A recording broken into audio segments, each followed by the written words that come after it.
Chair recognizes Representative Evans to speak to the bill. Thank you, Mr. Speaker. Ladies and gentlemen of the House, I did not expect to be here so soon. I did not want to be here so soon. When I got elected, and last year I said, I'm going to go to the well only if I have something to say, and I was hoping that it would be a while before I felt like I had something that I had to say. But I rise in opposition to this bill. The purpose of HOPE, when it was first established, was to make college more of a possibility for students and unto themselves as members in running this state to make our state a better, more welcoming place that our kids want to come back to after they go to college. We don't need to do that with this bill. Focusing on trying to get more kids to go to college is a great goal, and it's a needed goal. Only 3% of children will climb to an income bracket higher than their parents in their lifetime. Only 3%.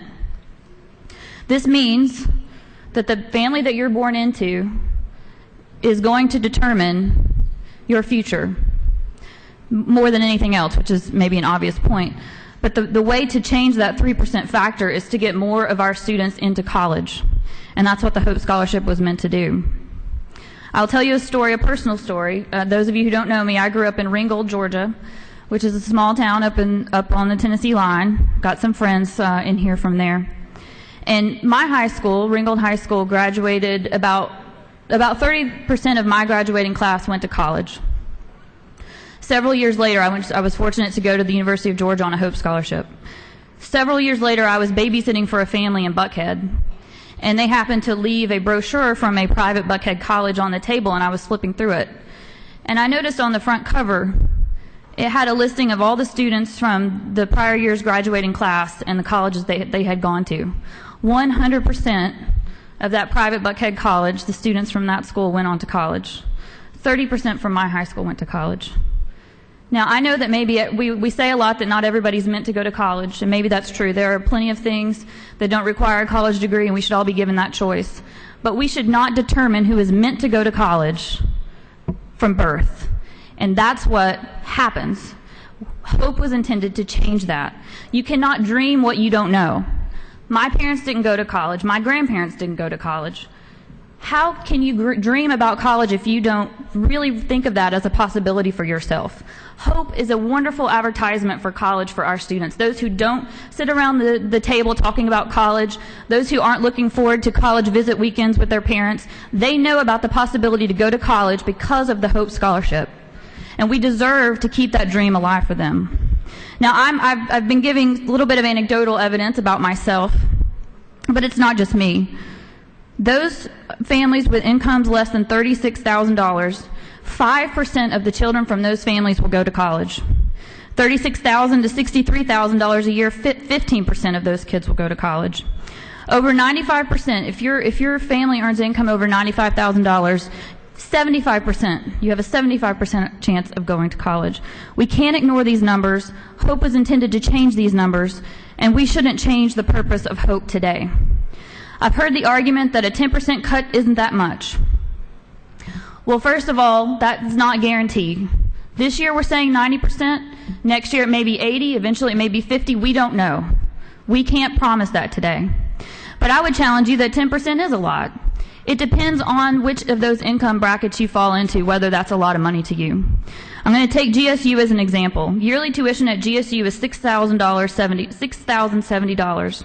10% of that is $607. So a $607 cut off your tuition plus fees, which we're also not going to pay for anymore, $1,228, a total of $1,835 that you are going to come out of pocket a year just for tuition and fees. That does not include how you're going to get yourself there, where you're going to live, how you're going to eat, or Lord forbid something happened to you health-wise.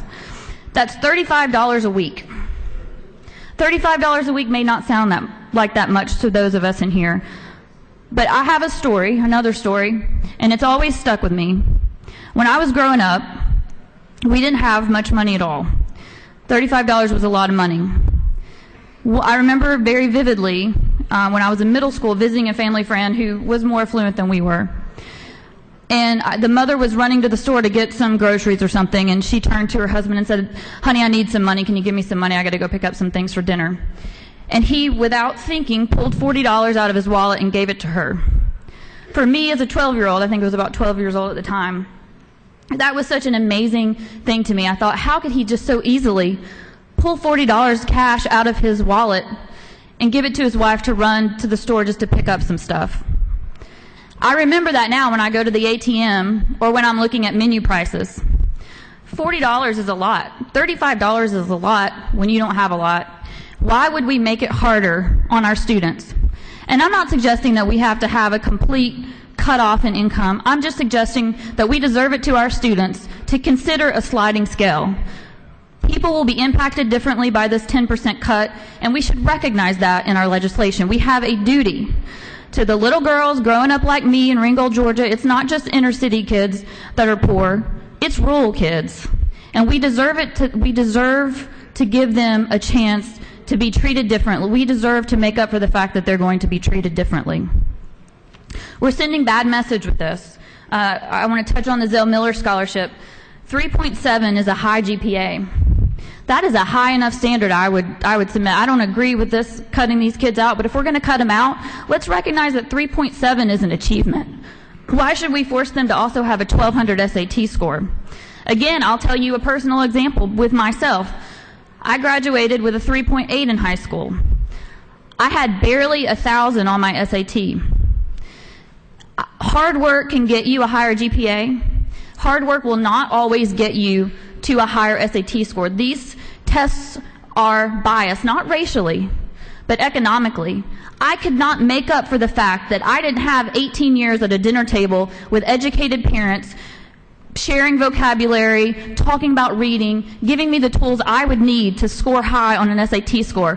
That did not make me not the best and brightest in this state. And it is an insult to tell a kid in high school who receives a 3.7 that we think they're inflated because they couldn't get a 1200 on the SAT. They deserve better from us. I've given a lot of examples here today that are personal examples, but it's not just me. There are kids like this in your districts, and they deserve for us to slow down, really study this, and keep hope alive for all of them. Thank you. I yield the well.